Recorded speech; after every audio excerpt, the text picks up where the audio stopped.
Assalamualaikum warahmatullahi wabarakatuh. Sekarang kita masuk ke pertemuan pertama.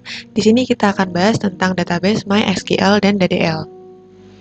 Pertama di sini, apa itu database? Database adalah kumpulan informasi yang disimpan di dalam komputer sehingga dapat diperiksa atau digunakan menggunakan suatu program komputer untuk memperoleh informasi dari basis data tersebut.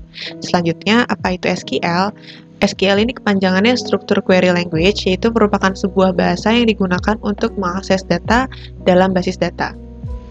Nah, di sini DDL itu apa sih? DDL itu kepanjangannya adalah Data Definition Language. Itu biasanya digunakan untuk mendefinisikan, mengubah, serta menghapus basis data dan objek-objek yang diperlukan dalam basis data. Misalnya seperti table, view, user, dan lain sebagainya. Umumnya DDL itu menggunakan perintah seperti create, alter, dan drop. Tetapi kita juga bisa menggunakan modify, change, dan rename. Tapi untuk pertemuan sekarang kita hanya membahas seputar create, alter, dan drop aja. Pertama di sini ada create, itu digunakan untuk membuat database dan tabel. Bentuk umumnya itu adalah create database, terus kita bisa tulis namanya, nama databasenya, atau kalau kita mau bikin table, create table, terus habis itu kita ketikkan nama tabelnya, kayak gitu. Di belakangnya selalu dikasih titik koma. Nah, untuk alternya itu digunakan untuk memodifikasi struktur dari sebuah table. Perintah alter digunakan untuk merubah nama database, nama table, nama kolom, tipe data, memberi atau menghapus primary key, dan juga merubah panjang nilai. Selanjutnya itu drop, itu biasanya digunakan untuk menghapus database, kolom, ataupun table. Nah, di sini merupakan bentuk umum dari perintah-perintah alter, di mana perintah alter itu tadi ya untuk memodifikasi seperti itu. Jadi di sini dia bisa menambahkan, terus bisa menambahkan kolom, bisa menambahkan kolom setelah kolom, bisa mengganti nama table dan lain-lain. Di sini juga masih perintah alter. Selanjutnya di sini perintah drop. Oke, kita langsung aja ke activity-nya. Nah, untuk buat activity-nya, pertama kalian buka dulu SAM-nya, versi berapa aja bisa. Terus habis itu, kalian klik start di Apache sama di MySQL. Terus kalau udah, kalian klik shell.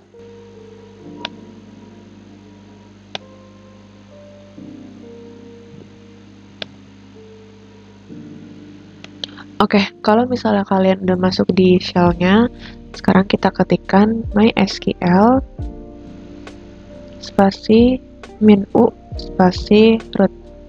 Oke, terus kita enter. Kalau udah masuk di MariaDB gini, kita bisa buat database-nya dengan menggunakan perintah create database.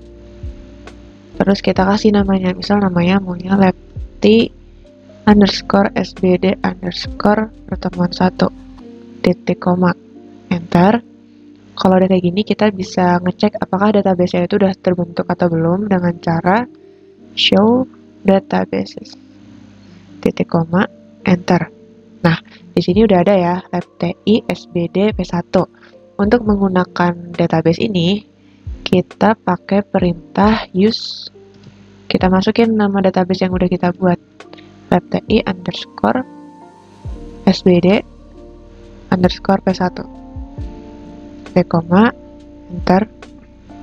Nah, selanjutnya kita bisa pakai perintah create lagi untuk buat tabelnya. Kita ketikkan create table, namanya, misal nama tabelnya itu pertemuan 1 ya, titik koma. Untuk table di sini kita langsung masuk ke kolom, jadi pakainya tanda kurung buka, enter. Di sini kita mau buat kolom pertama itu dengan nama, dia pakai varchar, dia bisa untuk 20 karakter ya, koma, nanti di kolom kedua itu kita masukin npm,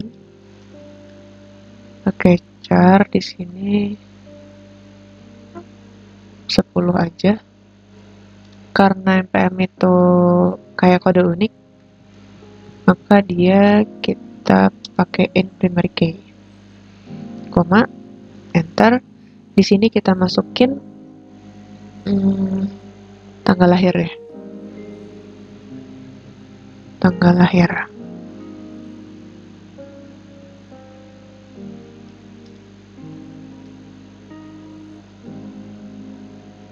Kayaknya 5 aja. Nah, kalau udah selesai, untuk nutup kolomnya, kita pakai tanda kurung lagi, terus pakai titik koma. Enter. Oke, kalau kayak gini berarti tabelnya udah dibuat ya. Untuk bisa ngelihatnya, pakai perintah des. Nama tabelnya yang udah dibuat. Pertemuan 1. Titik koma. Nah, kayak gini ya. Ini untuk cari tahu struktur tabel yang tadi udah dibuat. Nah, untuk perintah create kan udah, sekarang kita masuk ke perintah alter. Tadi di sini ada contoh-contohnya. Nah, ini ya, perintah alter, misal kita mau nambah kolom. Kalau kita mau nambah kolom, kita pakai alter table. Kita kasih nama tabelnya pertemuan 1, add nama kolomnya yang mau kita tambahin, misal tanggal lahir udah tempat lahir deh,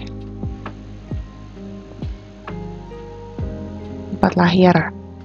Terus kita masukin dia itu pakainya varchar 20 deh. Terus jangan lupa titik koma. Enter. Nah, di sini kan udah oke. Coba kalau kita cek. Nah, di sini udah ada ya, berarti udah ditambahin dengan menggunakan perintah alter. Selanjutnya misal kita mau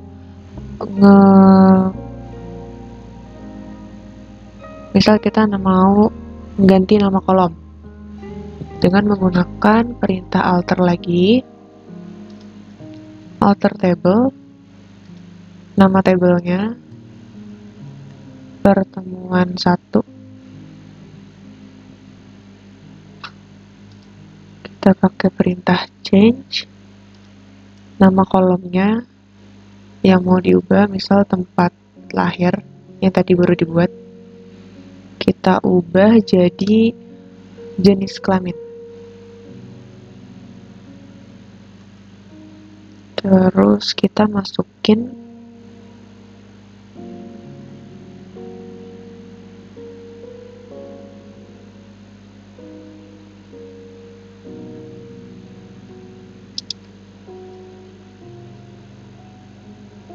kita pakai tipe datanya, sama kita masukin dulu karakternya.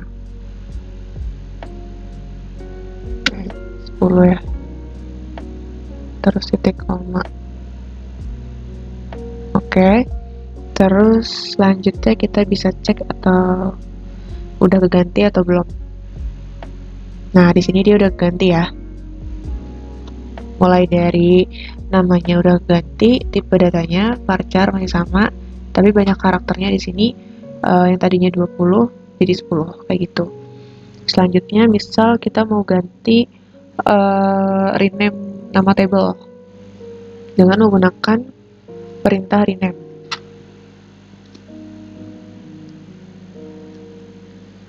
Nama tabelnya kan di sini pertemuan 1. Kita ganti jadi pertemuan 1 Nabila. Titik koma. Enter. Nah, ini kan udah oke. Coba kalau misalnya kita cek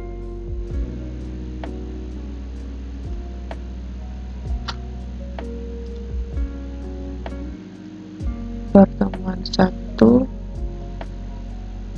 Nabila. Nah, ini udah ganti ya.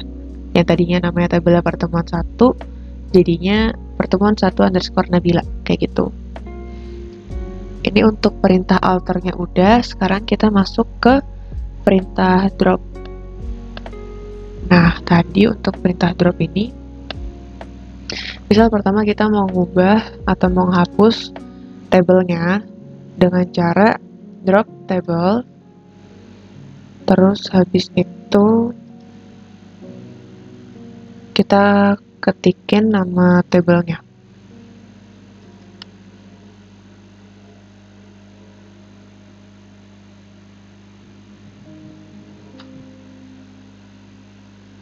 Oke, terus misal kita cek dengan cara kita nulisin des nama tabelnya ya.